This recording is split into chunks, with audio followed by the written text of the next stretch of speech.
Can McLaren convert his leadership into hegemony?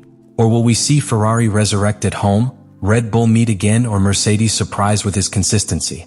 What happens in Imola could redefine the entire 2025 season. McLaren arrives at the Emilia-Romagna Grand Prix in what could be considered his best time since the late 90s.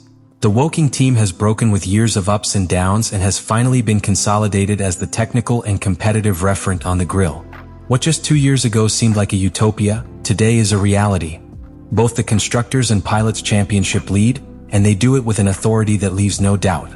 This ascent is not a product of chance, but of a meticulously planned evolution that began to consolidate in the second half of 2024, and that now finds its maximum expression with the MCL 39. This season's car represents a radical break with its predecessors. According to statements from his track engineer Will Joseph, the improvements introduced in Miami were so deep that they turned the car of Lando Norris into a kind of Model B. Although in that race Oscar Piastri only received half of those improvements, the results were immediate. The Australian took his third consecutive victory, and did so with a confidence that reminds the great champions of the past. For Imola, both cars will have the complete package, which has raised expectations to very high levels. In the team you breathe an air of technical superiority that has rarely seen in this hybrid era. The most striking of this moment of McLaren is not only its current performance, but the way they manage their progress. While other teams are still discussed between diagnoses and solutions, McLaren already works on the following update package. And they do not do it from the reaction but from planning. There are several steps ahead. The team has identified that Imola, with its medium and high-speed curves, adapts even better than Miami to the new aerodynamic concept. That synergy between design, strategy, and track performance is what is making the difference. It is not only speed, but of consistency, tire management, adaptation to changing conditions, and surgical execution from the wall. The morale of the team is at a very high level. Piastri has assumed the role of leader with unexpected maturity, while Norris, far from showing signs of frustration for being overcome at points, has maintained an admirable competitive level. Both feedback, and that has made the internal environment one of the key strengths of this team. There is no uncertainty about the car or technical direction. The whole team is aligned under a clear vision, to consolidate its leadership and start a new golden era. Imola is the next step on that route, and if the performance meets the predictions, we could be attending at the beginning of a hegemony. Is McLaren ready to become the new F1 dominant team? The answer could begin to reveal this weekend. Red Bull is presented in Imola in a situation that would have been unthinkable just a year ago.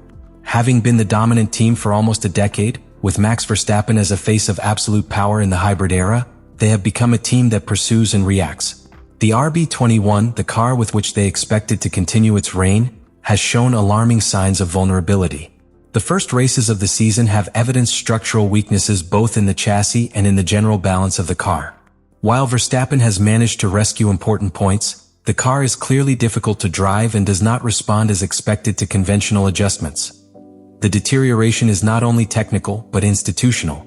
The recent degradation of Liam Lawson after just 2 major awards as a starting pilot is a proof of despair that prevails in the Red Bull structure.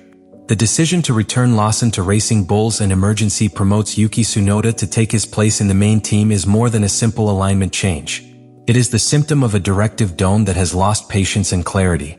This has not only generated uncertainty in the garage, but also tensions with Verstappen, who according to internal sources, did not agree with the speed of the replacement or with the way the situation was handled.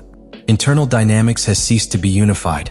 Helmut Marko and Christian Horner have launched contradictory signals about the future of the team, the management of the car, and on the evolution plans.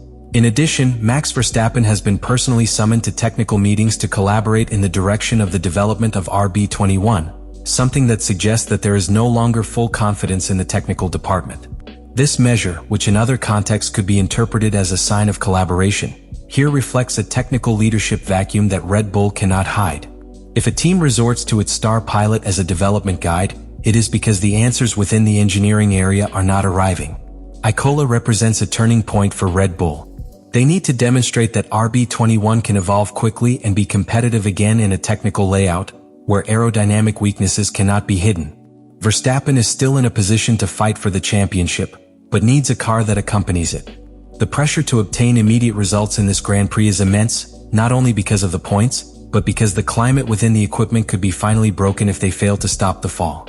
And in the midst of all this, the biggest threat is no longer just McLaren. It is the loss of your identity as a dominant team. Imola can mark the beginning of recovery, or the moment when urgency becomes crisis.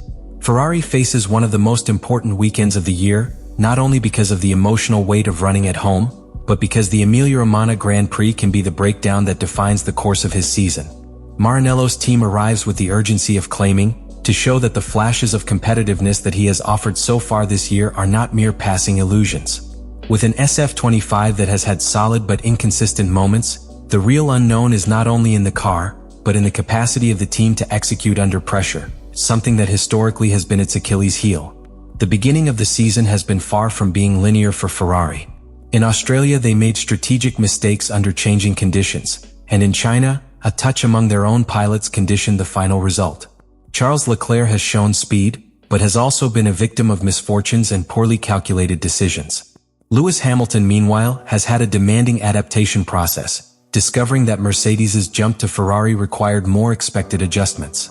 However, in Shanghai and especially in the sprint classification, he showed that he can extract car performance and compete with the best when he feels comfortable. Ferrari pressure in Imola is not only sports, it is symbolic. Running in front of his hobby in a route so linked to the history of the team demands more than points. It demands character, determination, and clear signs that they can be real contenders. The team knows that another communication error in the wall cannot be affected, nor a poor execution in boxes. They need a perfect weekend. The route of the Enzo and Dino Ferrari Autodrome, with its combination of rapid curves and technical zones, does not tolerate indecisions. The precision will be key both in the car settings and in the race strategy. Internally, the dynamics between Leclerc and Hamilton is still molded. Although both have avoided public tensions, competitive friction have already appeared and could intensify if Ferrari finds enough rhythm to fight for victories. The management of that relationship, especially in a circuit where they will both want to shine, will be another element to observe. Ferrari needs cohesion and leadership from above, but also maturity by its pilots.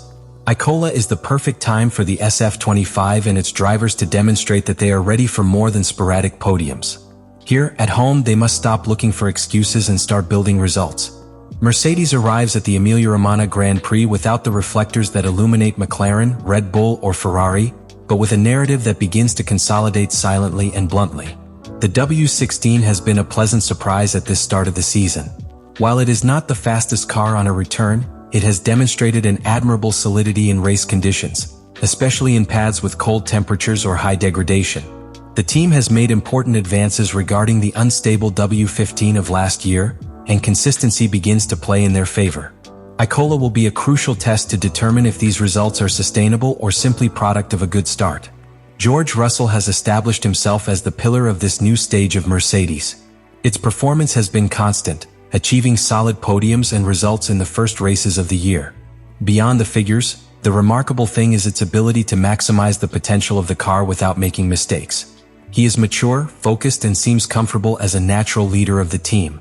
His understanding with the W16 is evident in the race, where he has known how to adapt to different tactical scenarios. The stability offered by its presence is being a strategic value for Mercedes in this reconstruction process. On the other hand, Kimi Antonelli, the young Italian debutante, is demonstrating why he was considered the great commitment of the team. Its adaptation has been rapid, its minimum errors and its most competitive career rhythm than expected for a rookie. In Isola, he will run in front of his audience for the first time as Formula One pilot, which adds an important emotional layer to his performance.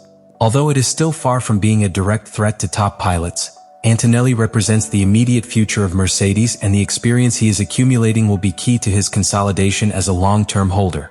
Mercedes, as an organization, has recovered some coherence he had lost. Toto Wolff has maintained a prudent but optimistic speech.